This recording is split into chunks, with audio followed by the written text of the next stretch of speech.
त्याला भीत नाही. पण मी एवढा आहे, मी माझी कविता घेऊन आलोय. पाखरांच्या चोची मधला घास व्हावी कविता, पहिला आणि शेवटचा श्वास व्हावी कविता, कोसळावेत थेंब भुईत मातीचा वास व्हावी कविता, उगवावा पिंपळ एक प्रवास व्हावी कविता, त्याच पिंपळाच्या सावलीला मानवतेचे गीत गाणारी बुद्ध व्हावी कविता, मी करावे पाखरांच्या हवाली तिला मग शुद्ध व्हावी कविता, हिंदूंच्या कंठामध्ये सलाम अलिकम सलाम व्हावी कविता, मुस्लिमांच्या भाळावरचा नाम व्हावी कविता, मंदिर मशीद बांधणाऱ्यांच्या कपाळाचा घाम व्हावी कविता, इंद्रायणीत तरलेला तुकाराम व्हावी कविता, आणि या देशाच्या मातीत विज्ञान पेरणारी अब्दुल कलाम ही व्हावी कविता.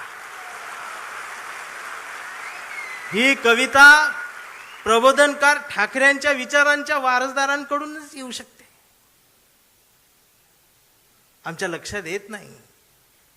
आम्ही कुणाजवळ जाऊन बसावं आणि कुठून उठून जावं, ह्याला ज्याला जमलं त्यालाच आयुष्य कळलं.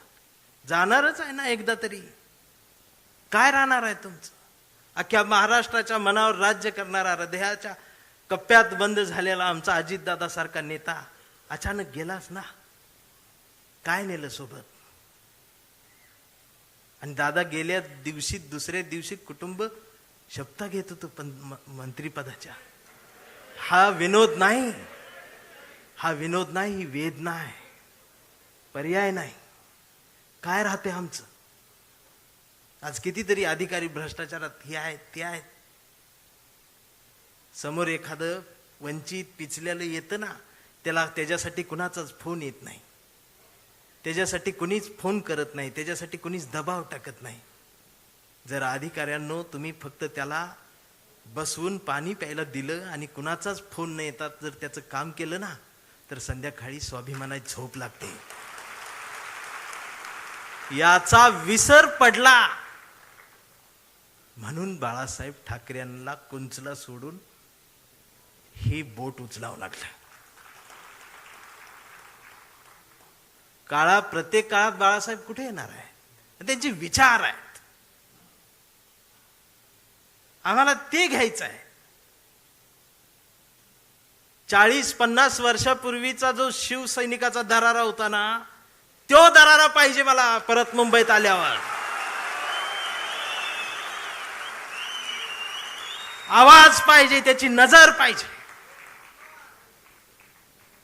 छत्रपती शिवाजी महाराज, त्यांचं नाव घेऊन राजकारण, किती उंचीचा पुतळा,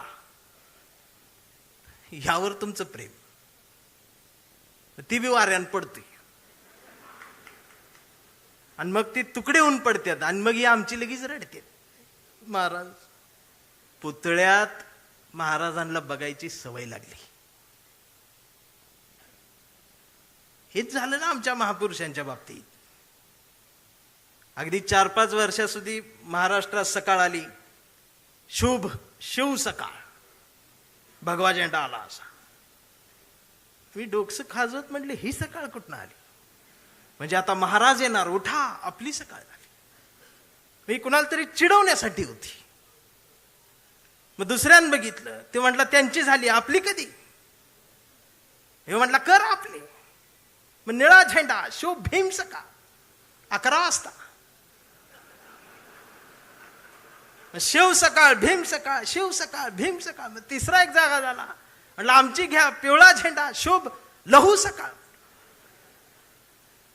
या सकाळ आल्या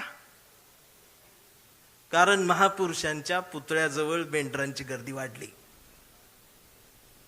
ही पुतळ्याजवळ वाढलेली मेंढरांची गर्दी जोपर्यंत पुस्तकांजवळ, विचारांजवळ येणार नाही, तोपर्यंत ह्यांना काय कळणार आहे? रात्रीचे 1:30 वाजता आमदार शिव्या देते फोन करून त्या प्रकाशकाला. मी ऐकली, ती ऐकली. 8 मिनिटात 36 शिव्या आहेत.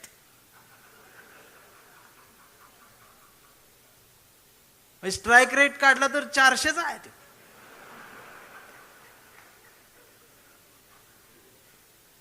मला त्याचं वाईट नाही वाटलं, पण त्यांच्या घरी त्यांच्या मिसेस आहेत, आई आहे, मुलगी आहे, ही नीट बोलत असेल. आणि बाळासाहेब असते तर मातोश्रीवर बोलवून